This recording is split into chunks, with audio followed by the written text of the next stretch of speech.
Good morning tenth class. Payal here, your science teacher. अभी हमने आपका लास्ट 14 चैप्टर कंप्लीट किया है जो सोर्सेज ऑफ एनर्जी था। नेक्स्ट चैप्टर पे हम मूव कर रहे हैं, that is chapter 15 our environment. Our environment का क्या मतलब है बच्चों? हमारा जो ये एटमॉस्फेयर है, जो वातावरण है, इसके बारे में अब हम पढ़ते हैं। We have heard the word environment often being used on the television, in newspaper and by people around us. आपने हर बार मतलब सुना होगा लोगों को एनवायरनमेंट बोलते, एटमॉस्फेयर बोलते, न्यूज़पेपर में, टीवी में, हर जगह सुना देखा है। Our elders tell us that the environment is not what it use to be earlier. Others से that we should work in a healthy environment, and global summits involving the developed and developing countries are regularly heard to discuss environmental issues। क्या कह रहे हैं हमारे बड़े लोग हैं ना, वो ऐसा कहते हैं कि जो इन्वायरमेंट पहले होता था ना बच्चों, ऐसा आज नहीं है। वो ऐसा क्यों कहते हैं? क्योंकि आज के टाइम में टेक्नोलॉजी बहुत ज़्यादा हो गया है, तो उसकी वजह से पोल्यूशन बहुत ज़्यादा हो रहा है। जितनी बड़ी बड़ी इंडस्ट्री सेट हो रही है, जितनी बड़ी बड़ी फैक्ट्रीज़ हैं, उसकी वजह से पोल्यूशन भी क्या हो रहा है, उतना ज़्यादा हो रहा है। लेकिन पहले ये सब नहीं होता था, इतने ऑटोमोबाइल्स नहीं होते थे, इतने व्हीकल्स नहीं होते थे, तो इतना पोल्यूशन नहीं होता था। ना एयर पोल्यूशन होता था, ना साउंड पोल्यूशन, ना वाटर पोल्यूशन, कुछ भी नहीं होता था। क्योंकि ये सब पोल्यूशन एक दूसरे से क्या है, इंटरलिंक्ड है ना। तो इसको लेके अभी भी बहुत जगह क्या होता है, जैसे हम बोलते हैं ना, आज यहाँ बैठक हुई, आज यहाँ मीटिंग हुई। उस मीटिंग में क्या टॉपिक था कि ग्लोबल वार्मिंग क्यों बढ़ रही है, ग्रीन हाउस इफेक्ट क्यों हो रहा है, पोल्यूशन क्यों इंक्रीज़ हो रहा है, इन्वायरमेंट क्यों साफ़ नहीं हो पा रहा, या इतनी ज़्यादा मतलब पॉइजनस गैसेस क्यों एटमॉस्फेयर में, जिनसे हमें बीमारियां हो रही हैं। जैसे अभी सबने सुना होगा कि 5G रेडिएशंस आ रही हैं, उसकी वजह से लोगों को सांस लेने में प्रॉब्लम हो रही है, और भी कुछ बीमारियां हो रही हैं। तो इन सब पे टाइम टू टाइम अलग अलग कंट्रीज़ में क्या होता है, ये सब मीटिंग्स होती रहती हैं कि हम कैसे अपनी कंट्री को डेवलप कर सकते हैं, पोल्यूशन फ्री बना सकते हैं, इन्वायरमेंट को क्लीन कर सकते हैं। ठीक है, in this chapter we shall be studying how various factor in the environment interact with each other and how we impact in the environment in separate biochemical cycles. Sorry, and how we impact the environment. ये बोले इस chapter में हम क्या पढ़ेंगे कि कैसे अलग अलग फैक्टर इन्वायरमेंट में आपस में रिएक्शन करते हैं, कैसे इन्वायरमेंट को इफेक्ट करते हैं। Class 9 we see how different material are cycled in the environment is separate by geochemical cycle. अलग अलग साइकिल्स पढ़ते हैं ना, 9th क्लास में आपने पढ़ा। लाइक हम चीज़ों को बार बार रिसाइकिल करते हैं, रीयूज़ करना सीखते हैं। In this cycle essential nutrients like nitrogen, carbon, oxygen and water are change from one form to another. In cycles में क्या होता है, जैसे बार बार हम क्या करते हैं, जो भी ये यूज़ कर रहे हैं, नाइट्रोजन, कार्बन एंड ऑक्सीजन, इनका क्या करते हैं, एक फॉर्म से दूसरी फॉर्म में कन्वर्ट करते हैं। We shall now see how human activity effect this cycle. अब हम क्या देखेंगे, जो हमारी साइकिल है, मतलब हम लोग हैं, हमारी जो एक्टिविटीज़ है, हम जो काम करते हैं, उनसे हमारा इन्वायरमेंट कैसे इफेक्ट होता है।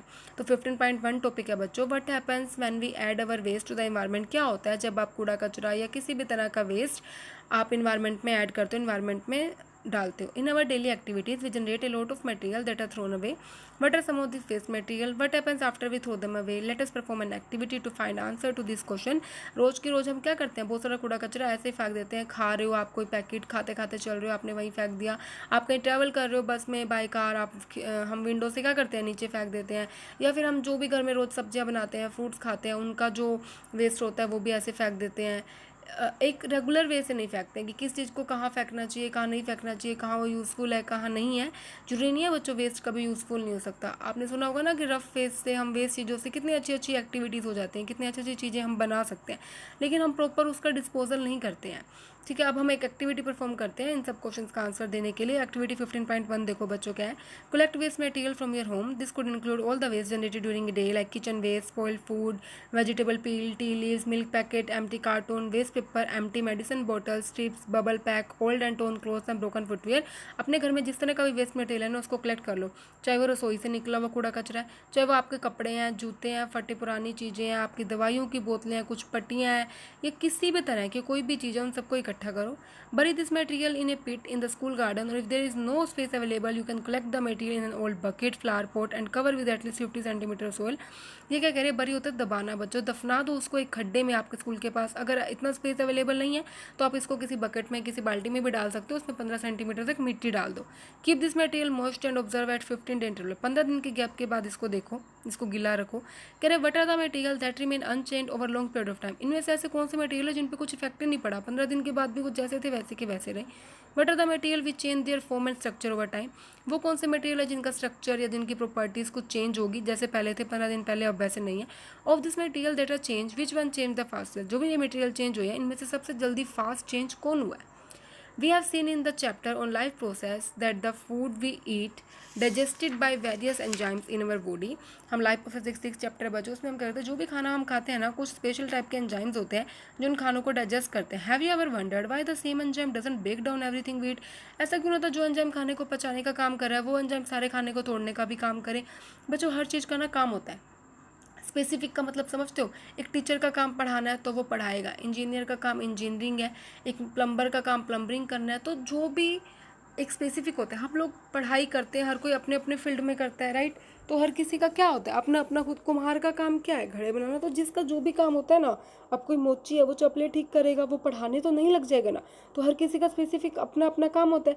सिमिलरली जो भी हमारी बॉडी में एंजाइम्स क्रिएट होते हैं उनका भी क्या होता है? उनका भी अपना अपना स्पेसिफिक काम होता है. ठीक है. Enzymes are specific in their action. Specific enzyme are needed for the breakdown of a particular substance. That is why we will not get any energy if we try to eat coal. अब देखो, अगर आपने क्या किया, आप कोयला खाने लग जाओ, कोयले से आपको एनर्जी मिलेगी क्या बच्चों? नहीं मिलेगी, क्योंकि हमारी बॉडी में एंजाइम नहीं है जो कोल को डाइजेस्ट करें या उससे आपको energy they. Because of this, many human-made materials like plastics will not be broken down easily by the action of bacteria और other saprophytes. का होता है इसी वजह से, जैसे प्लास्टिक्स है या कोई और चीज़ें हैं वो मतलब डिस्पोजल नहीं हो पाती हैं. बहुत टाइम के बाद भी वो ऐसे की ऐसी रहती हैं, इन्वायरमेंट पे लंबे टाइम तक रहती हैं. ब्रेकडाउन कोई भी बैक्टीरिया या कोई भी चीज़ें उनको तोड़ नहीं पाते हैं. This material will be acted upon by physical processes like heat and pressure. इन पे हीट और प्रेशर का थोड़ा बहुत इफेक्ट पड़ता है, but under the ambient condition found in ever environment this persist for. पर नॉर्मल जो कंडीशंस होती है ना, उन पे इस पर कोई भी इफेक्ट नहीं पड़ता. ये आपकी ऐसी कैसी रहती हैं बहुत लंबे लंबे सालों तक. Substances that are broken down by biological process are said to be biodegradable. वो सब्सटेंसेस जो सिंपल हमारे एनवायरनमेंट में जो भी साइकिल चलती हैं या जो भी प्रोसेस होती हैं डेली लाइफ में, उनमें टूट जाए उसको बोलते हैं बायोडिग्रेडेबल. हाँ, मैंने उधर सब्सटेंसेस जो ब्योरेड वर बायोडिग्रेडेबल. कितने सब्सटेंसेस जो आपने ब्योरे किए थे अभी पीछे वाली टेबल में, वो आपकी पीछे वाली एक्टिविटी में बायोडिग्रेडेबल थी. Substances that are not broken down in this manner are said to be non biodegradable. जो substances broken down ना हो, decompose ना हो, उनको आप बोलते हैं non biodegradable. These substances may be inert. या तो ये inert होते हैं. Inert means जो reaction नहीं करते, and simply persist in the environment for a long time. बहुत लंबे टाइम के लिए environment में रह सकते हैं और may harm the various member of the ecosystem. Ecosystem में क्या animals and plants सब आते हैं, उनको क्या कर सकते हैं? इफेक्ट कर सकते हैं. अब नेक्स्ट बच्चों हम मूव करें एक्टिविटी 15.2 पे. यूज़ द लाइब्रेरी और internet to find out more about biodegradable and non biodegradable substances. अपनी लाइब्रेरी में बुक्स देखो या इंटरनेट पे सर्च करो इन दोनों चीज़ों के बारे में. How long are various non biodegradable substances expected to last in environment. कितने लंबे टाइम तक नॉन बायोडिग्रेडेबल जो सब्सटेंसेस हमारे इन्वायरमेंट में रह सकते हैं. This days new type of plastics which are said to be biodegradable are available. आज के टाइम में बच्चों ऐसे प्लास्टिक बनने लगे, हम ऐसे बोलते हैं कि plastic is an example of non biodegradable, जो बहुत जल्दी डीकम्पोज नहीं होता, बहुत लंबे टाइम तक इन्वायरमेंट में रहता है. बट ये बोल रहे हैं कि आज के टाइम में ऐसी चीज़ें भी आ गई हैं, ऐसी प्लास्टिक्स भी आ गई हैं जो हम बोल रहे हैं बायोडिग्रेडेबल है. Find out more about such materials and whether they do और do not harm the environment. इन चीज़ों के बारे में सर्च करो कि ये सच में एनवायरमेंट को हार्म पहुँचाते हैं या नहीं पहुँचाते. आगे बच्चों हम कुछ क्वेश्चंस पढ़ रहे हैं. वाई आर सब सब्सटेंसेस बायोडिग्रेडेबल एंड सब नॉट बायोडिग्रेडेबल. ऐसा क्यों होता है कुछ सब्सटेंसेस बायोडिग्रेडेबल है, कुछ नॉन बायोडिग्रेडेबल है? तो बायोडिग्रेडेबल की कैटेगरी में वो आएंगे जो सब्सटेंस डिकम्पोज हो जाए, एंड नॉन बायोडिग्रेडेबल की कैटेगरी में वो आएंगे जो सब्सटेंस डिकम्पोज ना हो. अब कह रहा है given in 2 ways in which biodegradable substances would effect the environment. ऐसे 2 वेज बताओ कि जिसमें बायोडिग्रेडेबल भी इन्वायरमेंट को इफेक्ट कर दो. हम तो ये पढ़ते आए हैं कि नॉन बायोडिग्रेडेबल इफेक्ट करता है, बायोडिग्रेडेबल तो सही है इजीली ब्रोकन डाउन हो जाता है, डिकम्पोजेबल ऐसा नहीं है बच्चों. बायोडिग्रेडेबल भी जब डिकम्पोज होता है तो वो समटाइम्स क्या होता है, बहुत ज़्यादा हार्मफुल गैसेज प्रोड्यूस करता है, जिससे ग्रीन हाउस इफेक्ट या ग्लोबल वार्मिंग को इफेक्ट पड़ता है, उन पर इम्पैक्ट पड़ता है. या फिर कई बार क्या होता है बहुत ज़्यादा जब ये चीज़ें डिकम्पोज होती है तो बहुत ज़्यादा गंदी फोल लाइक स्मेल, मतलब बहुत गंदी स्मेल आती है. ठीक है. तो उसके बाद given in 2 ways in which non biodegradable substance would effect the environment. इसके तो आप बहुत सारे वेज लिख सकते हो बच्चों, लाइक प्लास्टिक है, पोल्यूशन क्रिएट करता है, कितनी गंदी स्मेल भी आती है, फिर इन्वायरमेंट में बहुत सारी इसकी वजह से बीमारियां फैल सकती हैं, डिजीजेस फैल सकती हैं, और भी बहुत प्रॉब्लम क्रिएट हो सकती है. जो नॉन बायोडिग्रेडेबल है लंबे टाइम से रह रहा है इन्वायरमेंट में. ठीक है. उसके बाद बच्चों हम आगे मूव कर रहे हैं 15.2 टॉपिक पे, जिसका नाम है ecosystem. What are it component. Ecosystem क्या है, उसके अंदर कौन कौन आता है? All organism such as plants, animal, microorganism, human being as well as the physical surroundings interact with each other and maintain a balance in nature. जो भी हम जीव जंतु हैं, जैसे प्लांट्स हैं, एनिमल्स हैं, छोटे मोटे कीड़े मकोड़े, हम ह्यूमन बींग्स हैं, या हमारे आसपास जो कुछ भी लोग छोटी मोटी प्रजातियां हैं, एक दूसरे में इंटरेक्ट करती हैं और एक बैलेंस बना के रखते हैं. बैलेंस लाइक प्लांट्स और ह्यूमन बींग्स के बीच में है ना एक बैलेंस, हम क्या करते हैं, सांस लेते हैं, ऑक्सीजन लेते हैं, कार्बन डाइऑक्साइड को लीव करते हैं। प्लांट्स क्या करते हैं, कार्बन डाइऑक्साइड लेते हैं, ऑक्सीजन को हमारे लिए लीव करते हैं। तो ये भी एक टाइप का क्या है बच्चों, एक टाइप का बैलेंस ही बना हुआ है ना प्लांट्स और ह्यूमन बींग्स के बीच में। तभी तो बोलते हैं ज़्यादा कम से कम पेड़ों को काटो, ज़्यादा से ज़्यादा पेड़ों को लगाओ, ताकि ये जो बैलेंस है वो क्या रहे, बढ़ा रहे। आज के टाइम में क्या है, जनरेशन तो बढ़ती जा रही है, बट प्लांट्स क्या होते जा रहे हैं, कम होते जा रहे हैं। तो अगर इम्बैलेंस हो जाएगा तो ऑटोमेटिकली एटमॉस्फेयर में क्या होगी, ऑक्सीजन की कमी होगी। ऑक्सीजन की कमी होगी तो मतलब हमें किस में प्रॉब्लम आएगी, ब्रीथिंग में प्रॉब्लम आएगी, right. All the interacting organism in an area together with the non living constituents of the environment form an ecosystem. ये जितने भी मतलब जीवित चीज़ें हैं, लिविंग ऑर्गेनिज्म है, ये किसके साथ इंटरेक्ट करते हैं, जो नॉन लिविंग थिंग्स हैं उनके साथ एक्ट करके क्या बनाते हैं, इकोसिस्टम बनाते हैं। Thus an ecosystem consist of biotic component comprising living organism and abiotic component comprising physical factors, temperature, rainfall, wind, soil and minerals. तो इकोसिस्टम में हुआ क्या, दो चीज़ों, इसके दो पार्ट्स हो गए बच्चों। बायोटिक मीन जो लिविंग ऑर्गेनिज्म है, जो लिविंग बींग्स है, जो चीज़ें जीवित है। And the name abiotic thing, A लग गया आगे, मतलब ए का मतलब ना हो जाती है, जिसमें फिजिकल फैक्टर्स हैं, जैसे कि जीवित चीज़ें नहीं, अजीवित चीज़ें हैं, लाइक टेम्परेचर, रेनफॉल। अभी ये कोई चीज़ टेम्परेचर को जीता थोड़ा है, बारिश को जीती थोड़ी है, हवा, मिट्टी और मिनरल्स। फॉर एग्जाम्पल आगे देखो, if you visit A garden you will find different plant. अगर आप कभी किसी गार्डन में जाते हो आपको अलग अलग टाइप के प्लांट देखने को मिलेंगे बच्चों, जैसे grass, trees, flower bearing plant like rose, jasmine, sunflower.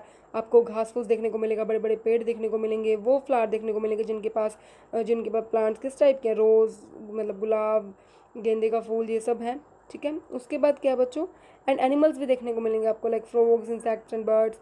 All this living organism interact, ये सब एक दूसरे के साथ इंटरेक्शन करते हैं, इनकी ग्रोथ होती है, रिप्रोडक्शन होता है, अपनी ग्रोथ को इंक्रीज करते हैं, एंड अदर एक्टिविटीज़ करते हैं, are affected by the abiotic component of the ecosystem. सभी जो एक्टिविटीज़ हम परफॉर्म करते हैं, जो एबायोटिक कंपोनेंट है, लाइक टेम्परेचर, ये सब चीज़ें क्या करती हैं, इनको इफेक्ट करती हैं।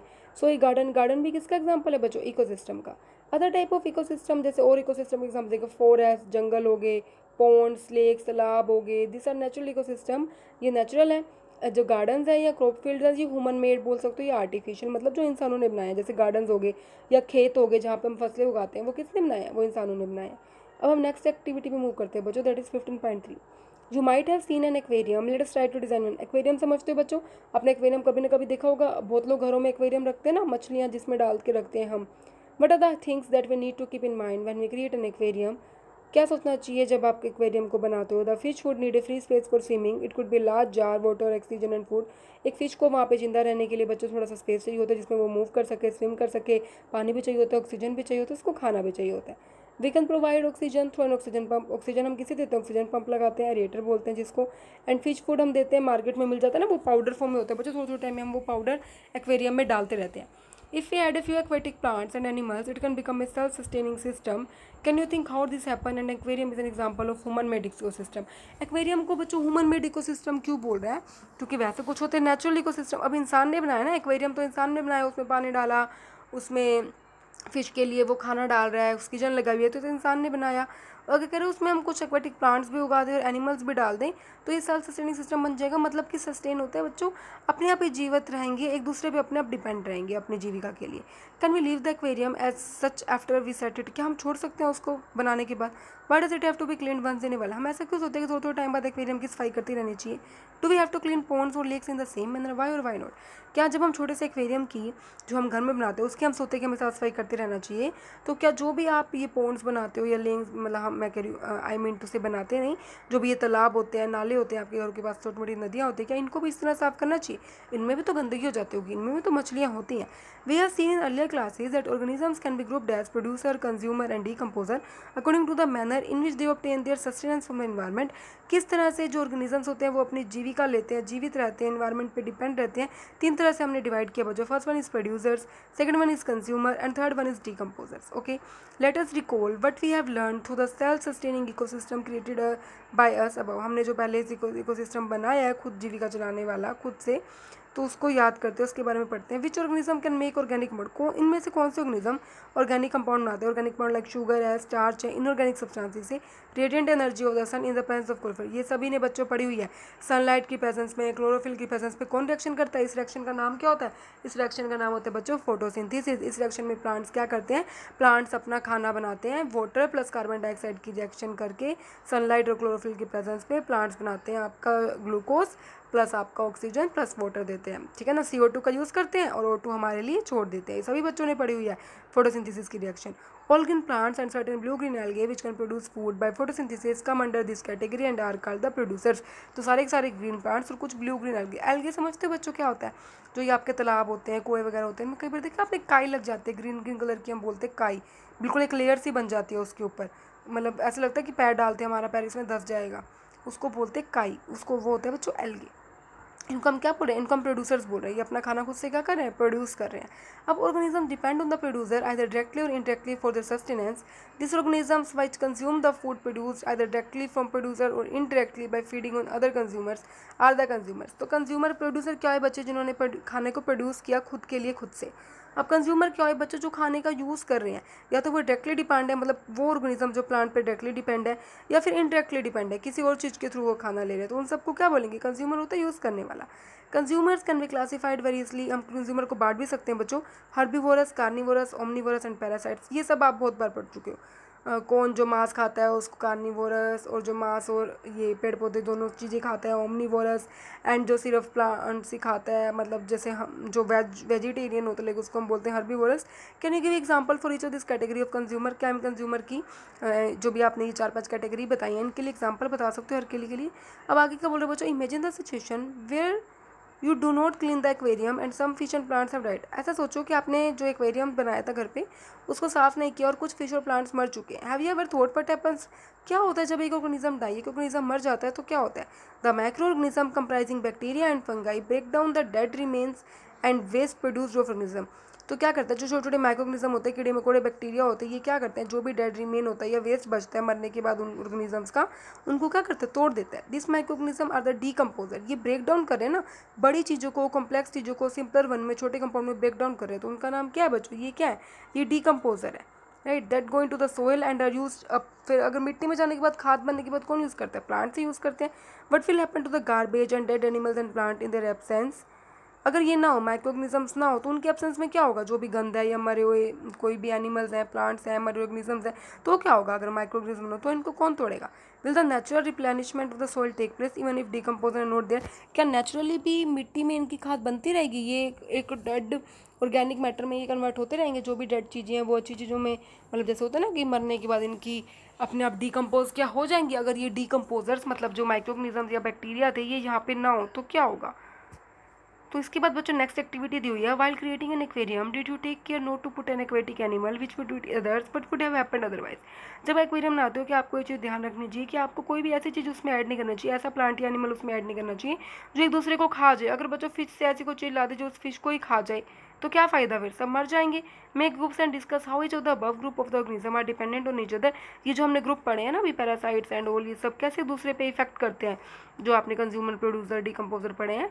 Right the aquatic organism in order of who Yeats whom and form A chain of at least 3 step. 3 step की चैन बनाओ, कौन किसको खाता है। लाइक फिश को कौन खा रहा है, फिर उसको कौन खा रहा है। सोच के देखो बच्चों 3 ऐसे कौन से एक्वेटिक, पानी में, ऐसे नहीं फिश को लाइन खा रहा है ऐसे लिख दो आप, ओके।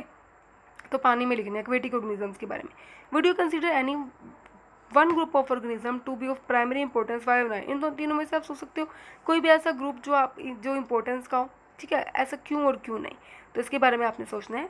आज के लिए इतना ही काफ़ी था बच्चों, एक पार्ट हमारा ख़त्म हो गया इन आवर इन्वायरमेंट का। इसके बाद नेक्स्ट वीडियो में हम आगे डिस्कस करेंगे इसी चैप्टर का पार्ट 2 एंड होप्स तो हम सेकंड वीडियो में इस पूरे चैप्टर को कवर कर देंगे। 2 ही वीडियोज़ में इस चैप्टर को कवर कर देंगे, ओके। तो अच्छे से पढ़ लेना, जो भी क्वेश्चन या कुछ भी डाउट हो तो आप मेरे से पूछ सकते हो। ओके बच्चों, bye, take care, have a nice day.